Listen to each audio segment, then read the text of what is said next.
សួស្តីទាំងអស់គ្នាស្វាគមន៍មកកាន់ខ្ញុំ Ultra Boy ហើយថ្ងៃនេះផងដែរយើងធ្វើការនិយាយអំពីប្រធានបទ Luffy នៅក្នុងពិភព Dragon Ball ឬក៏ពិភព Goku អូខេអញ្ចឹងជាស្អីខ្លាំងមែនតើអ្នកទាំងអស់គ្នាបើសិនជាមានសលេងភ្លៀងញ៉ៃៗអញ្ចឹងដោយសារតែមានមេឃភ្លៀង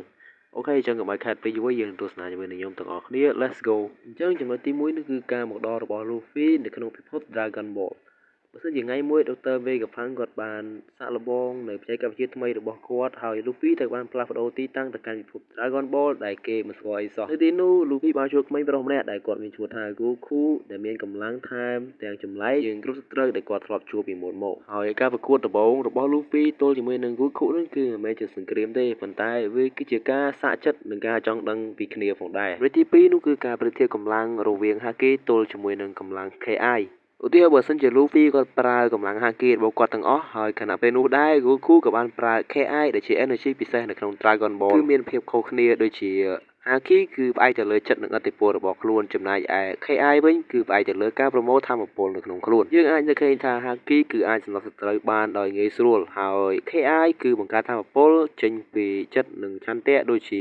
Kamehameha ផងដែរជាស្រ័យខ្លាំងមែនតើអ្នកនរនេះបើសិនជាខ្ញុំអានកន្លែងហ្នឹងខុសហើយខ្ញុំក៏អត់ដឹងថានឹងអីគេដែរជាស្រ័យខ្លាំងមែនតើហើយការប្រកួតនេះធ្វើឲ្យអ្នកទាំងពីរនេះគឺអភិវឌ្ឍខ្លួនទៅកាន់កម្រិតខ្ពស់ជាងមុនទី3គឺចំណេះដឹងថ្មីៗរបស់ Luffy Goku គឺនឹងជួយ Luffy អភិវឌ្ឍសមត្ថភាពថ្មីបើសិនបើ Luffy គាត់រៀនប្រើ KI ដូចជាមួយនឹង Goku ដែរហើយ Luffy គាត់រៀនបង្កើតចលនា Gomu Gomu របស់គាត់ហើយមិនតែប៉ុណ្ណោះទេបើសិនបើគាត់រៀនបង្កើតបច្ចេកទេសបន្ថែមដូចជា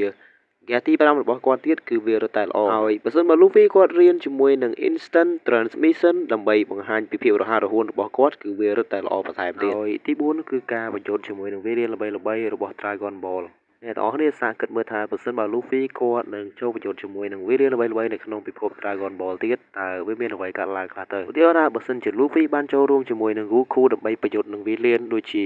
Freezer Cell Majin Buu និង Beerus Freezer Luffy គឺគាត់គ្រាន់តែប្រើហ្គាទី4របស់គាត់ជាប្រភេទទម្រង់ Snake Man គឺអាចទប់ទល់ក៏អាចប្រហែលជាឈ្នះហើយបើសិនបើ Luffy គាត់ប្រយុទ្ធជាមួយនឹង Cell វិញគឺ Luffy គឺត្រូវពឹងសមាជិករបស់គាត់ដូចជា Sanji និង Zoro ត្រូវជាជំនួយផងដែរទើបអាចវាឈ្នះជាមួយនឹង Cell រីឯ Majin Buu វិញ Luffy គឺអាចប្រើប្រាស់កាយវិការរបស់គាត់ជាប្រភេទ Gear ទី5ក៏បានជា Nika ក៏បានដែរគឺវាអាចនឹងវាឈ្នះផងដែរហើយចុងក្រោយនោះគឺ Beerus នឹងចាប់អារម្មណ៍នឹងកម្លាំងរបស់ Luffy ជាប្រភេទ Gear ទី5ហើយ Luffy ក៏អាចចាត់ការ Beerus ដោយ Gear ទី5របស់គាត់បានដោយស្រួលផងដែរកម្លាំងនិងភាពរីករាយរបស់ Luffy នឹងគឺអាចធ្វើឲ្យសត្រូវមួយចំនួនបដូរចិត្តជាអាក្រក់ទៅល្អវិញក៏អាចថាបានអញ្ចឹងសម្រាប់ចំណុចទី4គឺវាខ្លីៗដែរទេហើយយើងចូលទៅកាន់ចំណុចទី5ដែលជាចំណុចចុងក្រោយទាំងអស់គ្នា5នោះគឺលទ្ធផលចុងក្រោយនឹងឥទ្ធិពលរបស់ Luffy ការមកដល់របស់ Luffy គឺបានផ្លាស់ប្ដូរពិភព Dragon Ball ពិភពនោះមិនមែនមានតែ Power Level ប៉ុណ្ណោះទេប៉ុន្តែវានឹងមានជាមួយនឹង Freedom Level Goku ទទួលស្គាល់ថា Luffy ជាតួអង្គមានចិត្តល្អនិងមានសេរីភាពជាងគេដែល Goku មិនធ្លាប់ជួបនិងជាចុងក្រោយ Luffy នឹងត្រឡប់ទៅពិភព One Piece របស់គាត់ជាមួយនឹងបទពិសោធន៍ថ្មីៗនិងច្រើនផងដែរអូខេអ្នកនរនេះអញ្ចឹងប្រធានបទអំពី Luffy គឺមានតែប៉ុណ្្នឹងទេសង្ឃឹមថាអ្នកទាំងអស់គ្នានឹងពេញចិត្តកុំភ្លេចចុច Like Subscribe មកលើ Channel ខ្ញុំម្នាក់មួយហើយអធិស្ឋានខ្លាំងមែនតើចំពោះការចេញវីដេអូរៀងយឺតយ៉ាវអូខេអញ្ចឹងយើងមានតែប៉ុណ្្នឹងទេអ្នកទាំងអស់គ្នាយើងជួបគ្នានៅក្នុងវីដេអូក្រោយទៀតបាយបាយ